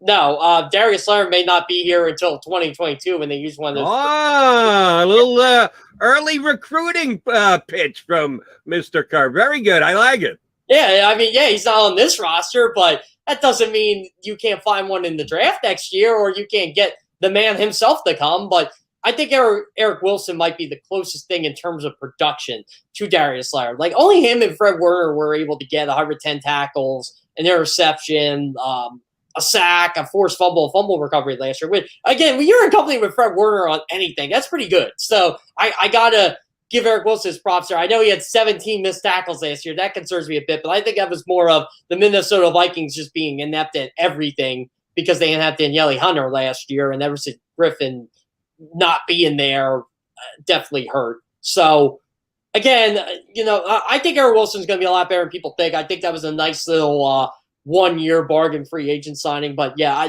there's no Darius Leonard on this team this year. JK, great stuff. I appreciate you filling in for Johnny Mac. I understand you're going to be doing plenty of it during camp. Looking forward to doing more shows with you. We'll get some good guests up. We'll get some people up from camp. I just wanted to thank you. I got exit states left a little early today, so you're going to get to deal with the boss. Nothing like doing your first show and having to do it with the boss. Joe Krause is going to step in and help take you home for the final 20 minutes of today's show.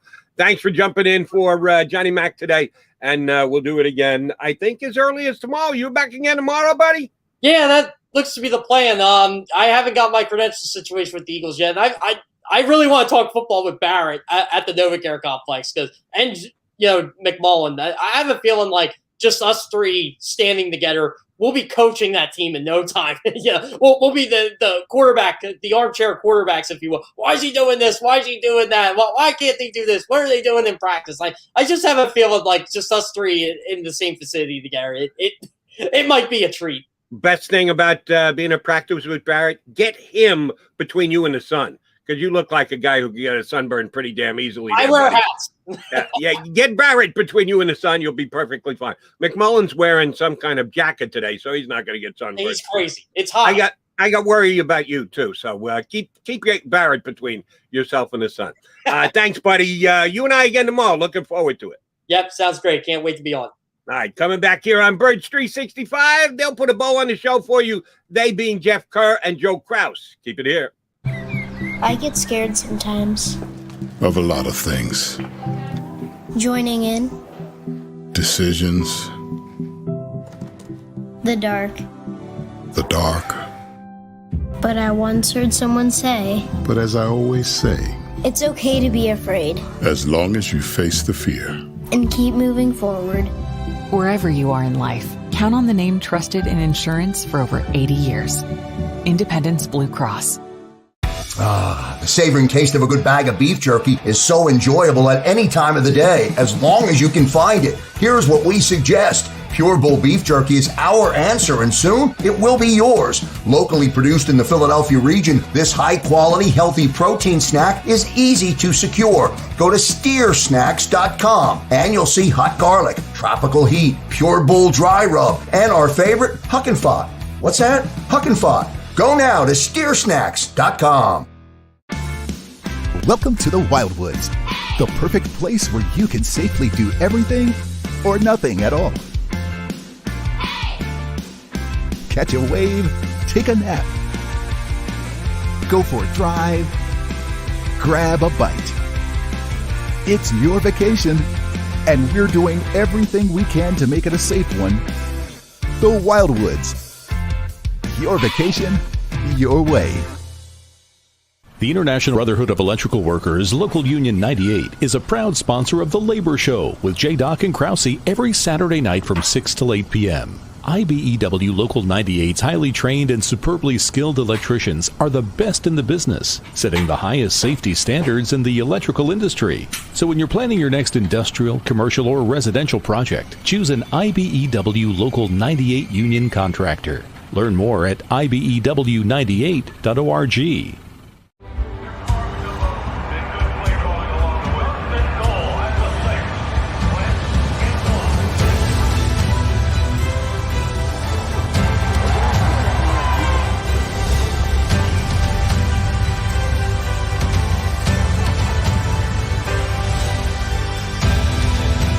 field of life, First Trust Bank is there for you. Champions on three. 1, 2, 3. Because Philadelphia dreams deserve a Philadelphia bank. This is a key.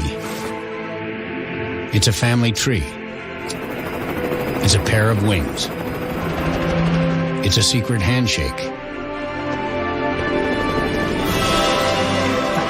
And a ticket to anywhere in the world. It's more than a uniform. It's the door to a world most people only dream of. There's Strong, and then there's Army Strong. Try it on at GoArmy.com.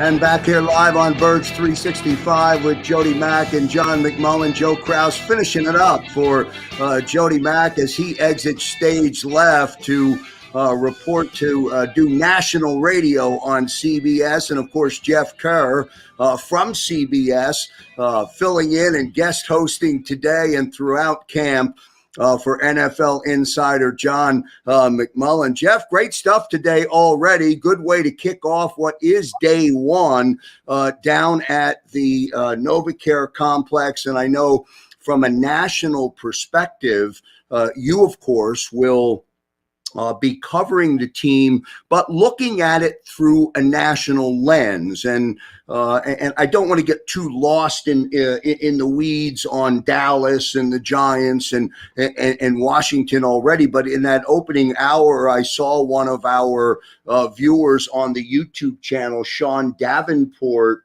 wrote in the chat, hey, Dallas, it's always their year. The Giants, they don't have a quarterback. Washington has no offense. This could be a good season for the Birds. Now, I'll let you respond and react to that. Candidly, I have no idea.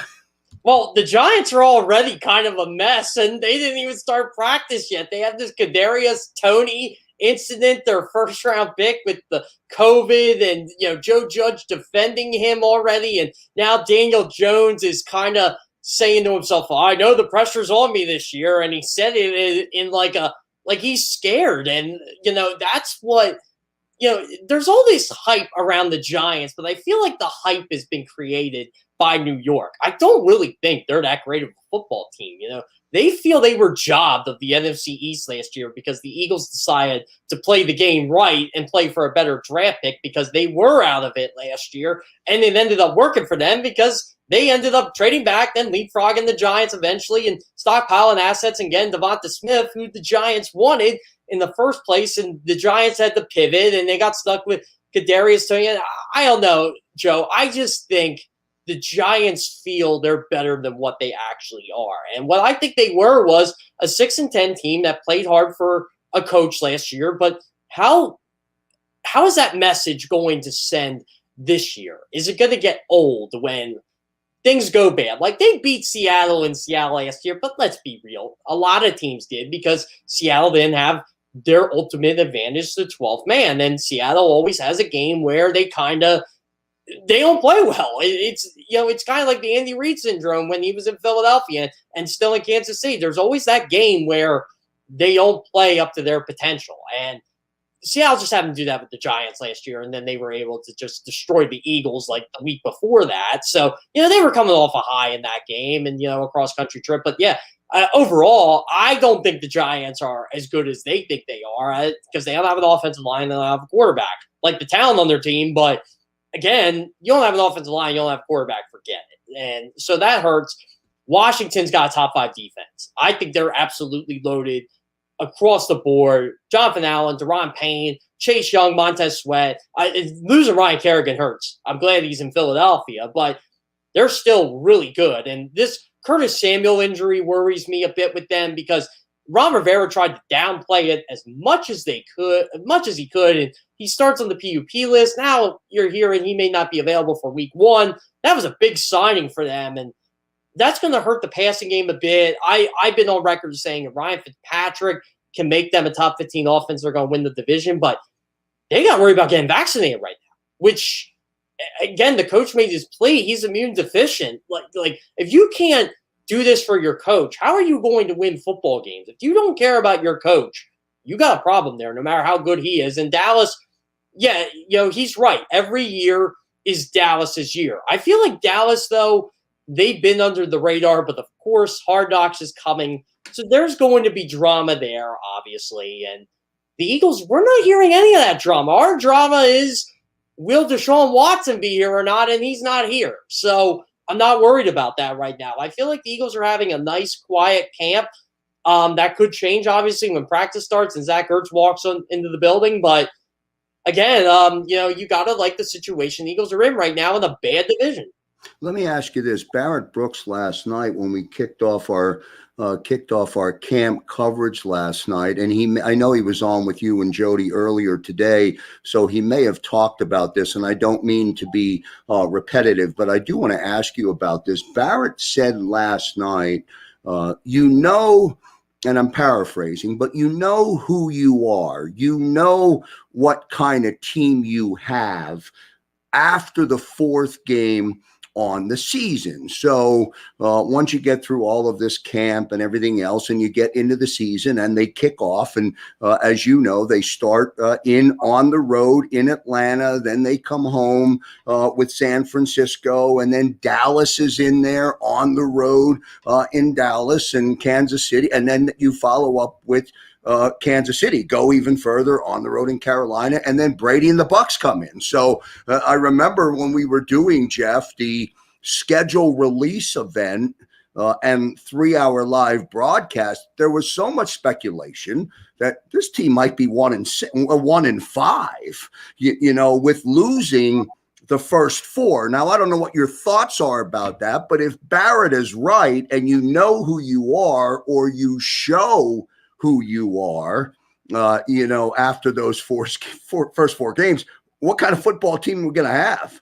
Well, that's what I'm concerned about. Like, at this team, and I try to keep as positive of an outlook as I can here, but if this team is 2-4 or 3-3 after 6 games, those 6 games, when you're playing Kansas City and Tampa Bay in there, you got to be doing a victory dance right now, because you got to say to yourself, because it's a marathon, not a sprint, all right, we can make a run now. We're in this. We were 2-4, 3-3. We can make this up, because we got the Bears, we got the Raiders, we still got 5 division games, and it's a 17-game schedule, and we essentially have a last place schedule in here. But the 49ers are going to be good. They're going to be good again. They just are. And I think Jimmy Garoppolo is going to be that quarterback week 2 of the season. Kyle Shanahan pretty much named him the starter already. So they're going to be I think the key to this season is winning that first game in Atlanta on the road. It's going to be a tough game for them, but it's a game I feel they can win now that Julio Jones ain't there. And, Atlanta, they're going to be grasping a new offensive arm for Smith. They're going to be using Kyle Pitts a lot. Calvin Ridley's got to prove he's a number 1, which I think he is, but you still got to go out there and show it. Their running game isn't that great. Their offensive line isn't that great. So this could be a chance for the Eagles defense to show up. And I think that's going to be the key early on this season. Not how Jalen Hurts and that offense does. I think it's going to be, can this defense slow down the Atlanta Falcons? Can they slow down the San Francisco 49ers rushing attack? Can they stop Dak Prescott and that trio of receivers? Can they stop Tom Brady? Can they stop Patrick Mahomes? And I mean, you don't have to stop them, but you have to keep yourself in the game. So if this team can find a way to go 2-4, 3-3, I think they're going to be in business. But there is a really legitimate possibility they could walk out of this 1-5, and people are going to be wondering, so when's the Sixers start? John McMullen, of course, will cover and provide daily camp coverage for us here across the JAKIB Media YouTube channel. Bookmark 8 p.m. Every evening for our in-camp recap with John McMullen on Football 24/7. We'll have that right here on the JAKIB Media YouTube channel. Jeff, let me ask you, let me stay on that for one last thought from you. I don't know if new head coach Nick Sirianni is going to win the Eagles a football game, but will he lose it? Will he lose them a game because of the newness, because of the inconsistency, because of never being in that spot before? I think that's a legitimate question. I think it is too. And it was a question I asked when Doug Pearson was here his first year. How many football games is he going to lose for this team? Well, he ended up losing about 3 or 4 of them, but he ended up correcting that the next year, winning a Super Bowl. I think Nick Sirianni is going to go through his growing pains, as every young head coach does. He's going to, because we don't even know if this guy can call a game. We don't even know if he can call plays yet. But we do know he's going to be innovative, and I think he's going to take his risk and try to make his mark on the NFL. And the Colts were a really good third down team last year with Phillip Rivers as their quarterback. So now he's got more athletic quarterback there. I'm curious to see what he does on like 3rd and 5s and 3rd and 6s, the 3rd and intermediates. I'm curious to see if he goes for it on 4th down or if he relies on the kicker and plays conservative. Will his aggressiveness at times cost the Eagles? Will he make that call where why was this player in the game in this situation, or why didn't you throw there, or why didn't you run there? He's going to get slammed by the Philly media, and I think he's smart enough to handle that after that initial press conference. I think he's a guy that when you bring football to the table, he's going to be at his very best. If you ask him conversations about his family, I don't think he'll be as endearing as you will. So I think he'll be okay with that and handling the media, but he's going to make his mistakes his first year. Really what we're going to find out about Nick Sirianni is how's he going to be from year 1 to year 2 or year 2 to year 3, assuming he gets a second year, because I think he will. I don't think this is going to be a Super Bowl or bust year. Like if this team ends up winning 3 or 4 games, I don't think he's going to get fired per se. I'll say that. If this team wins 1 game, would he still be the head coach the following season? I'd probably be on the punching the table to fire him, but I don't know. I think he would get another year. I think he would get at least 2 years. There is some talk nationally based on the fact that the Eagles do have a good offensive line, that they're going to be okay offensively, or Jalen at least is going to have time, assuming he can be patient and let the routes develop. That's going to help this team from an offensive standpoint. The fact that they have a top 5 or top 7, top 8 offensive line in the league. Your thoughts about that? Well, yeah, and that's the thing. I think people are kind of forgetting nationally about how good the Eagles' offensive line really is. Like, they forget Brandon Brooks did not play last year. He was out.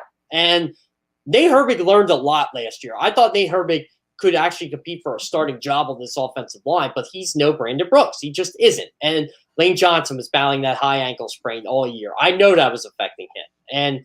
And that affected the right side of the offensive line. Jason Kelce was basically playing with rookies and inexperienced players last year and still played at an all-pro level. Gave up a lot of pressures, but that's expected when you're playing with young guys because you're getting credited for stuff that you probably shouldn't be getting credited for in terms of the negative numbers. And you didn't know who your left tackle was. You thought it was going to be Jason Peters again, which was a mistake bringing him back, even though I love Jason Peters.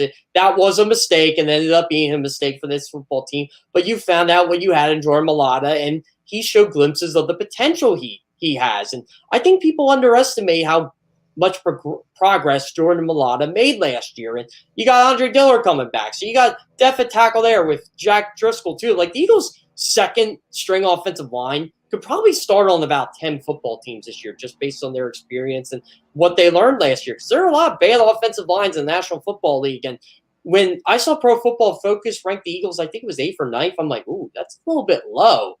I think they're actually better than that. But I think it's something that this offensive line is going to prove this year. I really feel there's still a top 5 offensive line in this league. Let me get two last thoughts before we run out of time here at the top of the hour. We know, of course, or we expect Devontae Smith. He's going to be Devontae Smith. The stars always, pardon the pun, but the stars always going to be around him when he's on the field. Jalen Reagor, Greg Ward, Travis Fulgham, are you worried about that if you're an opposing team coming into the season? I would worry about Jalen Reagor figuring it out. And will he though? I don't know. Yeah, displaying the speed in the Big 12 because Devontae Smith's obviously going to be the focal point. But if you have that number 2 that steps up among those 3, I don't think Greg Ward's going to do it. But Jalen Reagor has the potential to do that, to show that first-round speed and why the Eagles drafted him over Brandon Ayuk and the T. Higgins and all these receivers that ended up producing a lot more than Jalen Reagor did his first year, you're going to be worried a bit. And because I think the quarterback can get them the football and create some big plays. Travis Fulgham, you know what he can provide when he's at his best, and you know what he can provide when he's at his worst. You got to find that happy medium in there, and he can become a reliable possession receiver for them. So overall, I think the potential with those two makes them dangerous. But if none of them show up, it's the Devonta Smith show, and then that's all you're worried about, and that's all you're going to try to stop. That's why I feel it's important for this football team. Zach Ertz needs to be here. Jeff, what do you see as the role of Joe Flacco? He won a Super Bowl. I know, and it may have just been player speak when they signed Joe Flacco. I vaguely remember him referencing that he's here to compete. I know new head coach Nick Sirianni has said all positions are wide open. This is a competition for your starting job, but that's not realistic from a QB standpoint. Jalen Hurts is the starting quarterback, right? Yeah, that's just hearsay from Joe Flacco. I say this as someone who plays competitive basketball still to this day. I'm a backup player. I'm a shooter. I would love to be a starter, and I compete for that starting job, but I know my role on this team. Joe Flacco knows his role. He is supposed to be a veteran backup to Jalen Hurts, who is supposed to be ready in case anything happens to Jalen Hurts. And Joe Flacco has to watch himself too, because Nick Mullins is no slouch either. Nick Mullins could theoretically take that number 2 job from him. So yes, there is competition, but Joe Flacco's role is to mentor Jalen Hurts, to get him ready for whatever he needs while still competing for that starter's job, because I think that's where you perform at the highest level when you're trying to compete for that number 1 job. So he's got to worry about that. He's got to worry about Nick Mullins. But at the end of the day, Joe Flacco knows his role on this football team. And really, if something would happen to Jalen Hurts, he has to be ready to step in there and run this offense. So that's his role. But I didn't mind him saying, I'm here to be the starting quarterback, because you got to have that mentality, or else why are you doing this? I want to get one last thought from you from the defensive side of the ball for this team. Darius Slay picked up some help a few days, 72 hours ago, when the Eagles signed Steven Nelson. The consensus being now Darius Slay will now be better. Darius Slay's a great player. He will be able to look like a great player on the field because of Steven Nelson. Your thought?